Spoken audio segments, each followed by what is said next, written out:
નમસ્કાર. FY BCom semester 1 company law, કંપનીનો કાયદો 1, યુનિટ 11 જામીનગીરીની નોંધણી, લિસ્ટિંગ ઓફ સિક્યોરિટીઝ.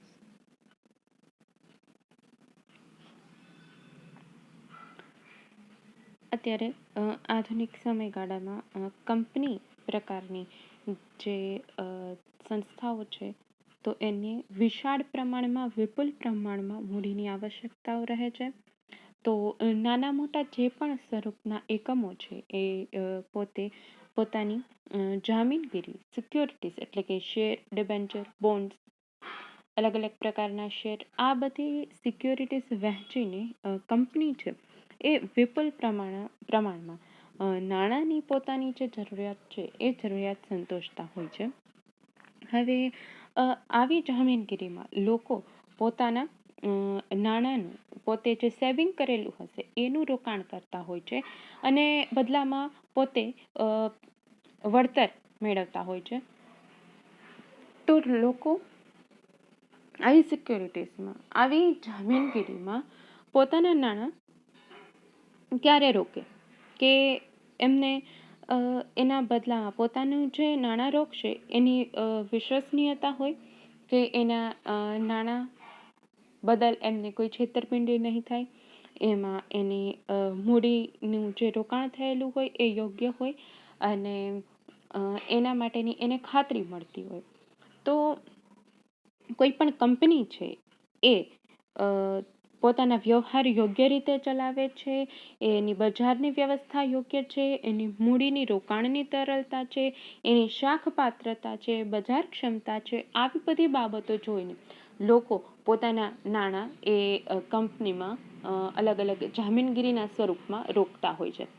તો હવે જે શેર બજાર છે એ શેર બજાર દ્વારા કંપનીની આ જે બાબતો છે એની મૂડીની, રોકાણની તરલતા, શાખપાત્રતા, બજાર ક્ષમતા, એની વહીવટીય ક્ષમતા, તો આવી બધી બાબતોની ખાતરી એ આપતી હોય છે શેર બજાર લોકોને.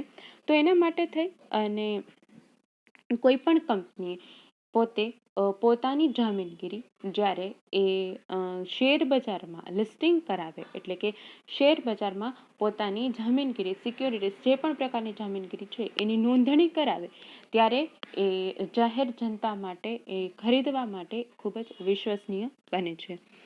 તો સંચાલકો વિશ્વાસ મૂકી પોતાના નાણાં જામીનગીરીમાં રોકવા તૈયાર થતા હોય. જામીનગીરીની જે ખરીદ વેચાણની વ્યવસ્થા છે એમાં લોકોનો વિશ્વાસ બેસે અને કોઈ પણ રીતે, કોઈ પણ જાહેર જનતા સાથે ગેરરીતિ ન આચરાય, એને કોઈ જ પ્રકારે એમની છેતરપિંડી ન થાય, એ ખ્યાલના આધારે શેર બજાર છે એ અસ્તિત્વમાં આવેલું. એટલે કે રોકાણકારોનું હિત સચવાઈ રહે એના માટે. શેર બજાર નહીં નોંધાયેલ કંપનીની જામીનગીરીનું ખરીદ વેચાણ માટે સવલત આપતું નથી. માત્ર ને માત્ર જે પણ કંપની નોંધાયેલી હોય એના વ્યવહારો માટે જ શેર બજાર પોતાની સવલત આપતું હોય છે. તો દરેક શેર બજારના પોતાના નીતિ નિયમો હોય છે, પોતાની એક કામ કરવાની પ્રક્રિયા હોય છે, પદ્ધતિ હોય છે અને એને અનુસરીને એમાં જે લિસ્ટિંગ થયેલી, એટલે કે નોંધાયેલી કંપનીઓ હોય એને પોતાનું કામ સરકારી નિયંત્રણ પ્રમાણે શેર બજારમાં નોંધણી કરાવી અને પોતાનું કામ કરવું પડતું હોય.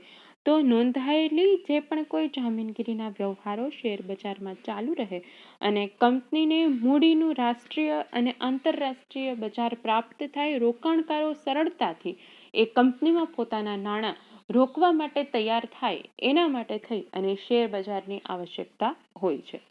તો આ તો શેર બજારનો એક આપણે સામાન્ય ખ્યાલ જોયો. હવે જામીનગીરીની નોંધણી. તો જામીનગીરીની સરળ ખરીદ વેચાણની કામગીરી શેર બજારમાં એના માટે નોંધણીની આવશ્યકતા હોય છે. તો જામીનગીરીની નોંધણી એટલે કે શેર બજારમાં જામીનગીરીઓના ખરીદ વેચાણના વ્યવહારો કરી શકાય તે માટે માન્યતા મેળવવા માટે કોઈ પણ કંપનીએ પોતાને શેર બજારમાં એનું જે રજિસ્ટર હોય એમાં નોંધણી કરાવવાની રહેશે, અથવા તો બીજી રીતે કહીએ તો લિસ્ટિંગ કરાવવાનું હશે, જેને રજિસ્ટર્ડ કંપની કહી શકાય. તો એની નોંધણી કરાવવી આવશ્યક હોય છે. જામીનગીરી જ્યારે શેર બજારમાં નોંધાઈ જાય, એટલે કે જે નોંધાયેલી જામીનગીરી છે, તો એ કંપનીની વિશ્વસનીયતાનો પુરાવો હોય છે કે રોકાણકારો આંખ બંધ કરી અને પોતાના પૈસા એમાં રોકી શકે. ટૂંકમાં સામાન્ય જે પણ કોઈ જાણકારી છે એ શેર બજાર પાસેથી કંપની વિશેની જાણકારી રોકાણકારને મળી શકે છે. તો જામીનગીરી શેર બજારમાં જામીનગીરીઓના ખરીદ વેચાણનો વ્યવહાર કરી શકાય તે માટેની મંજૂર વિધિ હોય છે.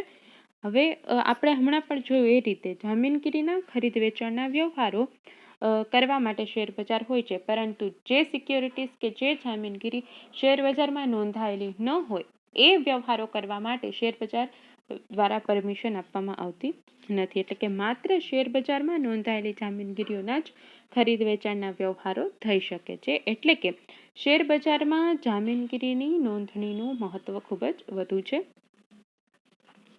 હવે કોઈ પણ કંપનીની જામીનગીરીની નોંધણી કરે એ પહેલા શેર બજારનું સંચાલક મંડળ ઘણી બધી બાબત તપાસતું હોય છે. જેમ કે કંપનીમાં નાણાકીય પરિસ્થિતિ કેવી છે, કંપનીની નાણાકીય પરિસ્થિતિ કેટલી સદ્ધર છે, સંચાલકીય કાર્યક્ષમતા કેટલી છે, નફાકારકતા કેટલી છે, એ બધી બાબતની તપાસ કરી અને સંતોષપ્રદ રીતે ખાતરી થાય અને કંપનીએ નોંધણી માટે જે જરૂરી વિધિ પૂરી કરી શકાય, માહિતી પૂરી પાડી શકાય, નીતિ નિયમોનું પાલન કરી શકાય અને ભવિષ્યમાં પણ પાલનની બાંહેધરી આપી હોય, તો આવી બાબતોની ખાતરી કર્યા પછી શેર બજાર તે જામીનગીરીની નોંધણી કરે છે. હવે નોંધણી થયા બાદ જામીનગીરીની જે તરલતા અથવા તો વેચાણ ક્ષમતા, બજાર ક્ષમતા, શાખ પાત્રતા, આ બધી વસ્તુ વધી જાય છે, જેના કારણે કંપની પ્રતિષ્ઠિત પણ ગણાય છે અને લોકો છે એ સહેલાઈથી પોતાના નાણાં એ કંપનીમાં રોકે છે. તો રોકાણકારોનું જે રોકાણ એને થતું હોય છે, તો એ રોકાણ વધી જાય છે, તો સામે એને વળતર પણ વધારે મળે છે અને મૂડી વધારો સામાન્ય રીતે જ એને પ્રાપ્ત થાય છે. ને મૂડી વધારો મળે તો એનું એ જે કંપનીનું કામકાજ છે એનો સ્કોપ પણ વધી જાય અને જેના કારણે થઈ અને એને પ્રોફિટ પણ વધારે મળે અને જેનાથી એ લોકોને વળતર પણ વધારે આપી શકે છે. તો આમ બંને પક્ષકારોને પણ ફાયદો થાય છે અને ધિરાણ મેળવવા માટે ધિરાણ ક્ષમતા પણ વધે છે. બેંક છે કે અન્ય કોઈ પણ સંસ્થા કે જે કંપનીને ધિરાણ આપતી હોય છે એ પણ આવી લિસ્ટિંગ થયેલી કંપની હોય તો એને પોતાનું ધિરાણ કોઈ પણ અન્ય બાબતો તપાસીને સરળતાથી આપી શકે છે. તો જામીનગીરીની નોંધણી ખૂબ જ મહત્વની બની રહે છે.